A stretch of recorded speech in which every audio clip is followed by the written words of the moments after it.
Welcome to the Scottish English Podcast, the show where you can learn about Scotland's history and culture, all while improving your English.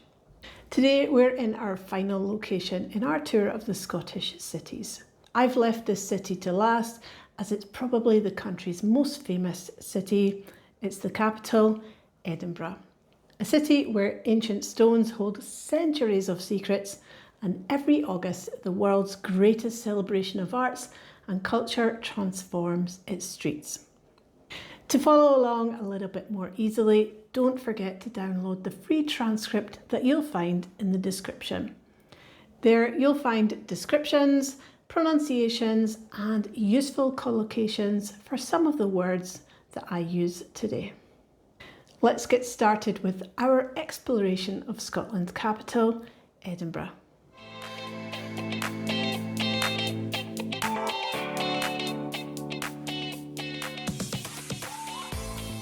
Perched on rocky crags and surrounded by hills, Edinburgh's dramatic setting has captivated visitors for millennia. Human settlement here dates back as far as 8500 BC, with Castle Rock and Arthur's Seat serving as ancient strongholds. The city's name comes from Din Eden, the old Cumbric word for Fort of Eden, with the borough added later by the Angles, reflecting centuries of shifting influence and power. By the 12th century, Edinburgh had grown into a royal residence and trading centre. King David I granted it a royal charter, and the city soon flourished as a hub of commerce, learning and governance. In 1437, Edinburgh became the official capital of Scotland, replacing Scone and marking a new era of royal and political significance. The city's skyline, dominated by the imposing Edinburgh Castle, bears witness to centuries of conflict, intrigue and resilience, from the Wars of Independence to the Jacobite uprisings. A city of contrasts. Edinburgh's unique character lies in its contrasts. The medieval old town, with its winding closes and towering tenements, spills down the Royal Mile from the castle to the Palace of Holyrood House.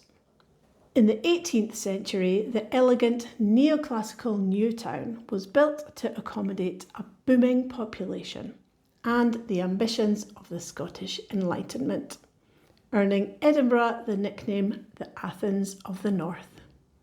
Together, these districts form a UNESCO World Heritage Site, celebrated for their architecture, history and cultural vibrancy. A global cultural capital. Edinburgh is much more than its history and architecture. It's a city of ideas, literature and creativity, home to the National Museum of Scotland, the National Library and the Scottish National Gallery. Renowned writers like Robert Louis Stevenson, Sir Walter Scott and Muriel Spark have walked its streets, and its universities have shaped generations of thinkers.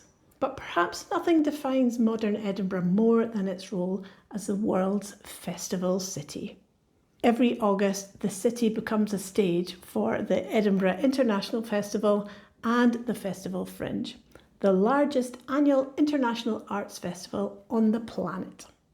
Over 3 weeks, hundreds of venues host thousands of performances, from grand opera and theatre to cutting-edge comedy, dance and street art, drawing millions of visitors from across the globe. The birth of the festivals. The story of Edinburgh's festivals begins in 1947 in the aftermath of World War II. Visionaries like Rudolf Bing and civic leaders sought to reunite people through great art, launching the Edinburgh International Festival as a beacon of hope and cultural renewal. That very first year, 8 theatre groups arrived uninvited to perform their own shows on the fringe of the official festival, sparking what would become the Edinburgh Festival Fringe. This spirit of openness and creative freedom has defined the Fringe ever since, making it a launchpad for new talent and a melting pot of global culture.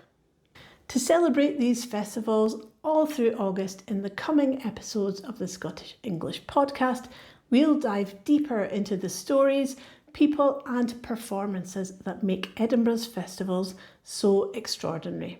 We'll explore the origins and impact of the Edinburgh International Festival, the wild creativity of the Festival Fringe, and the unique atmosphere that takes over the city every summer. So whether you're a first-time visitor, a festival veteran, or simply curious about Scotland's capital, stay tuned as we uncover the magic of Edinburgh's festivals. Thanks for joining us for this episode. Don't forget to subscribe and leave us a comment. Have you ever visited Edinburgh? What were your impressions? See you next time on the Scottish English podcast.